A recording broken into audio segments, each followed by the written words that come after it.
Mayong adlaw mga kaigsuonan sa Ginoo. Dako kayo ang akong kalipay, dako kayo ang akong pagpasidungog sa talento hiyas nga gihatag sa Dios nga kanako mga kaigsuonan.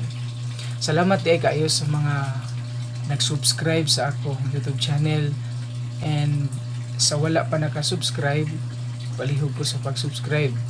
And tuguti ang alagad ni Lord Pastor Dalian sa pagpahinumdom kanimo igsoon pinagi sa pulong sa Ginoo. Ang atong pagatun-an karon mga kaigsuonan mahitungod siya sa pulong 5 kabahin sa kinabuhing Kristohanon. Dunay mga panghitabo sa atong kinabuhi mga kaigsuonan nga wala na to damha, wala ta kabaloon sa ang posibleng solusyon, apan anaa lang mga kaigsuonan ang solusyon sa pagdangop ug pagduol sa Ginoo.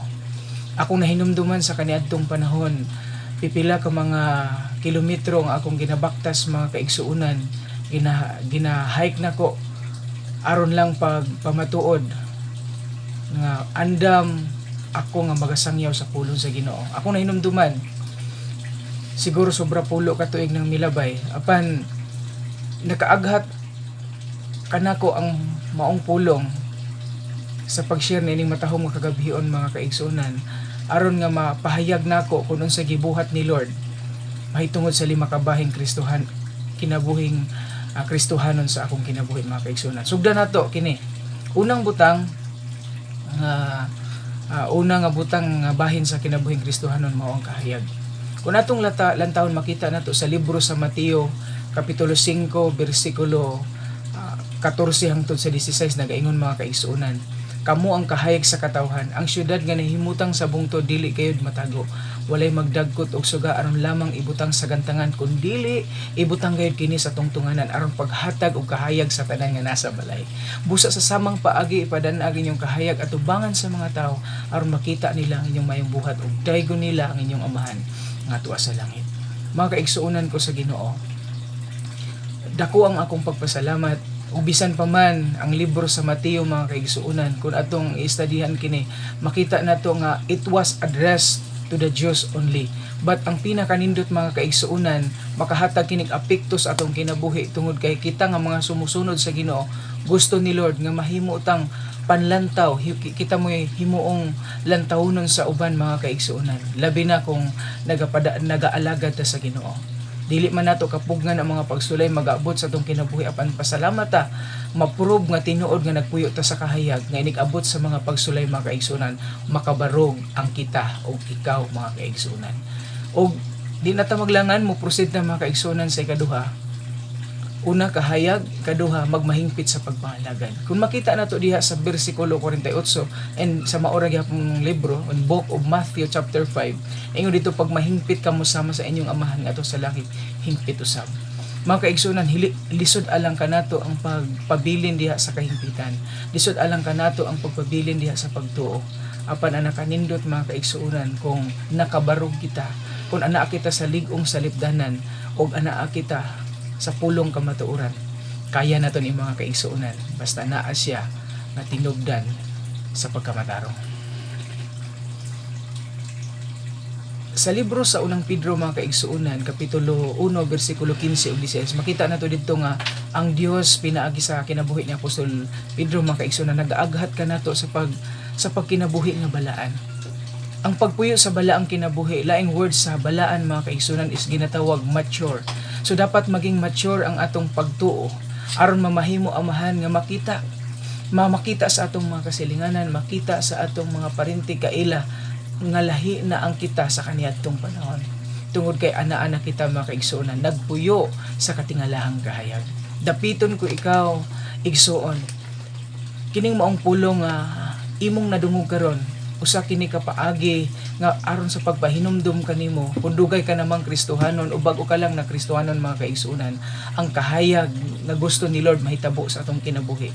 Dili lang kay maayo lang ta sa sulti mga kaigsuonan, nagpakita ta, nagdisplay ta sa kahayag, nagdisplay ta nga Kristohanon ta apan bulag sa binuhatan. Dili ka na mo gusto ni Lord. Magmahingpit kita sa atong pag-alagad sa Ginoo. Katulo mga kaigsuonan, lumba sa dagan sa kinabuhing Kristohanon. Makita nato diha mga kaigsuonan sa unang Korinto kapitulo 9 bersikulo 27 mga kaigsunan. Nga susama sa giingon ni Apostol Pablo mga kaigsunan, susama siya sa usa ka boksingero nga dili magpataka og sumbag. O magsumbag lang sa hangin mga kaigsunan. Kita ang gusto ni Lord mga kaigsunan, bahala og hinay-hinay, bahala og sa matag adlaw nga tanan mga kaigsunan, matumba man ta sa mga pagsulay. Pwede man nga wala na tay kusog, apan sultihan ko ikaw. Luya man ang atong lawas, hugo man matag adlaw, no nagaana man og kaluya matag adlaw mga kaigsunan, but the good news is ang atong espiritu ginabag-o mga kaigsunan. Unihining maong adlaw, hinaot nga samtang ikaw magapadayon sa pagpaminaw sa pulong sa Ginoo, adunay pagpipila o mga pagtulunan nga imong makuha gikan sa pulong sa Ginoo. Ikinahanglan nato ang pagpabilin sa lumba mga kaigsunan. Ako na hinumduman sa una nga nag-apil ko sa lumba sa dagan.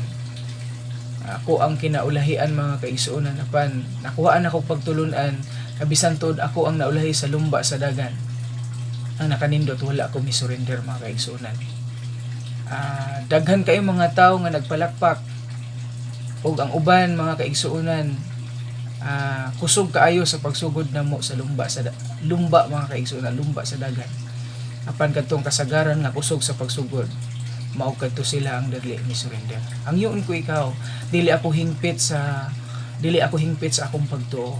Apan mga kaigsuonan, diha sa lumba sa dagan, ang gusto ni Lord mga kaigsuonan, magpabilin kita sa atong pag-alagad kaniya, taliwala sa pagsulay nga mag-abot sa atong kinabuhi.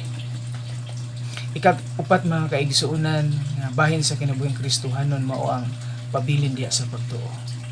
Makita na to diha mga kaigsuonan nga gikinahanglan nato ang pagpabilin diha sa pagtuo.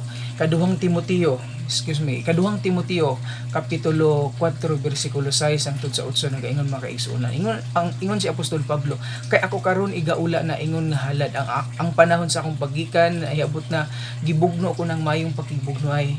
Natapos ko na ang akong pagdalagan sa lumba, gikabantayan ko ang pagtuo. Sukad karon adunay ginatagana alang kanako ang ganti sa purong-purong sa pagkamatarong.